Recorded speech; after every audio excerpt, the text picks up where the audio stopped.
எல்லாரும் லைஃப்பில் நல்லா இருக்கணும்னு அந்த இறைவனை வேண்டிக்கிறேன். ஸோ அது இன்றைக்கி நான் எதை பற்றி பேச போகிறேன் அப்படின்னா, இந்த கரூரில் அந்த துயரமான சம்பவம் எல்லாருமே கேள்விப்பட்டிருப்பீங்க. அதை பற்றி தான் இன்றைக்கி நான் பேசலான் இருக்கேன். ஸோ அந்த சம்பவத்தை பற்றி கேட்ட உடனேயே ரொம்ப கஷ்டமாயிடுச்சுங்க. அதில் இறந்தவங்களோட ஆத்மா சாந்தி அடையணும்னு ஆண்டவனை வேண்டிக்கலாம். அதில் அடிபட்டு காயத்தோடு இருக்கிறவங்கெல்லாம் சீக்கிரம் வந்து உடல்நலம் சரியாகி வீட்டுக்கு போகணும் அப்படிங்கிறத நம்ம பிரார்த்தனை பண்ணிக்கலாம். ஸோ இவ்வளோ பெரிய ஒரு மோசமான கோர சம்பவம் நடக்கும் அப்படிங்கிறது யாருமே எதிர்பார்த்துருக்க மாட்டாங்க.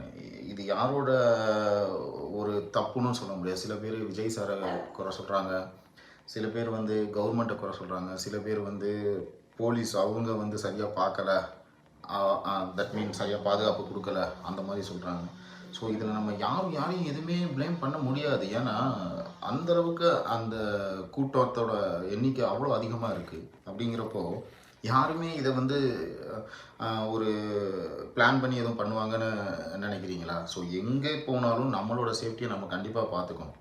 ஸோ அங்கேருந்து எல்லாத்துக்கும் வந்து விஜய் சார் வந்து பொறுப்பேற்றுட்டு வந்து எல்லாத்தோட சேஃப்டியும் பார்க்கணும் அப்படிங்கிறது வந்து இது எப்படி எந்த விதத்தில் வந்து இது சாத்தியம்னு நம்ம நினைக்கலாம்.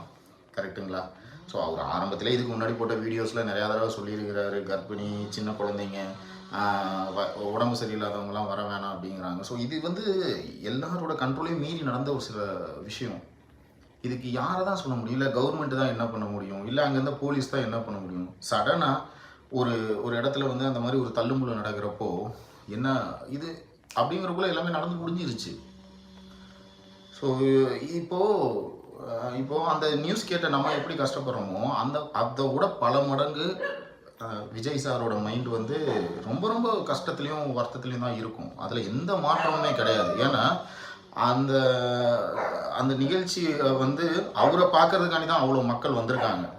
கரெக்டுங்களா? ஸோ அப்படிங்கிறப்போ அவருக்கு எப்படி இருக்கும் யோசிங்க. தன்னை பார்க்க வந்த தன்னோட ரசிகர்கள் அவங்களுக்கு இத்தனை பேர்த்துக்கு 35+ இத்தனை பேர்த்துக்கு அவங்களுக்கு இப்படி ஒரு இது நடந்திருக்கு அப்படிங்கிறப்ப அவரோட மனசு எப்படி கஷ்டப்படும். ஸோ அதனால் நம்ம யாரையும் எதையும் ப்ளேம் பண்ண வேணாம். எங்கே போனாலும் நம்ம சேஃப்டி நம்ம பார்த்துக்கணும். ஸோ அங்கே போகாத இங்கே போகாத எங்கேயும் போகாமல் எதுவும் வீட்டுக்குள்ளேயே கண்ட்ரோலெல்லாம் இருக்க முடியாது, யாராலையும் முடியாது. ஓகேங்களா? ஸோ எங்கே போனாலும் சேஃபாக பார்த்துக்கணும். நம்ம சேஃபாக நாம தான் பார்த்துக்கணும். ஓகேங்களா? ஸோ இனிமேல் இந்த மாதிரி ஒரு சம்பவம் நடக்காமல் இருக்கணும்னு ஆண்டவனை வேண்டிக்கலாம். எல்லாத்துக்கும் எல்லாம் கிடைக்கணும் அப்படின்னு நானும் ஆண்டவனை ப்ரே பண்ணிக்கிறேன். நன்றி, வணக்கம்.